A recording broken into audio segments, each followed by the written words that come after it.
शरद पवार गटाचे उमेदवार डॉक्टर अमोल कोल्हे आहेत। आपण थेट त्यांच्याकडे जाऊया। राज्यातल्या प्रतिष्ठित लढतीपैकी एक आहे शिरूर लोकसभा मतदारसंघ आणि अजित पवार यांनी आपला उमेदवार निवडूनच आणणार असं म्हटलं होतं, तर शरद पवार यांनी कोल्हेंच्या पाठीमागे मोठी ताकद लावली होती। त्यामुळे शिरूरमधून कोल्हे विरुद्ध आढळराव पाटील अशी लढत होत असली तरी प्रतिष्ठा मात्र दोन्ही पवारांची पणाला लागली। त्यामुळे शिरूर लोकसभेचा गड कोण राखणार, दिल्ली कोण गाठणार याची चर्चा रंगली आहे। याबाबत अमोल कोल्हेंशी एक्सक्लुझिव्ह बातचीत केली आहे आमचे प्रतिनिधी रोहिदास गाडगे यांनी। शिरूरचा गड कोण राखणार याचे निकाल काहीच वेळामध्ये हाती येणार आहे। मतमोजणीला सुरुवात झालेली आपल्यासोबत बोलण्यासाठी महाविकास आघाडीचे उमेदवार डॉक्टर अमोल कोल्हे। दादा, मतमोजणी सुरू आहे, काय विश्वास वाटतो?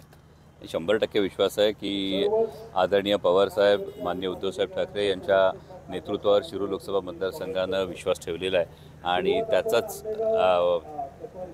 प्रचिती ही नक्कीच निकालात दिसेल। यामध्ये विकास कामांच्या ज्या गोष्टी होत्या त्या सगळ्यांच्या समोर आहेत आणि त्यामध्ये वैयक्तिक आरोप मी म्हणणार नाही, पण लोकशाहीच्या दृष्टीनं अत्यंत महत्त्वाच्या काही गोष्टींकडे मी लक्ष वेधण्याचा प्रयत्न केला आणि या सगळ्याचं आता थोड्या वेळात जो निकाल येईल त्याच्यामध्ये गोष्ट स्पष्ट होईल। लोकांमध्ये पूर्णपणे त्याच प्रतिक्रिया आहेत की लोकांचं म्हणणं हेच आहे, काही झालं तरी शिरूर लोकसभा मतदारसंघामध्ये राष्ट्रवादी काँग्रेस पक्ष, शरदचंद्र पवार पक्षाची तुतारीच वाजणार। 100% फायदा होताना दिसेल। राष्ट्रवादी काँग्रेस पक्ष, शरदचंद्र पवार या पक्षाने 10 जागा लढवल्यात।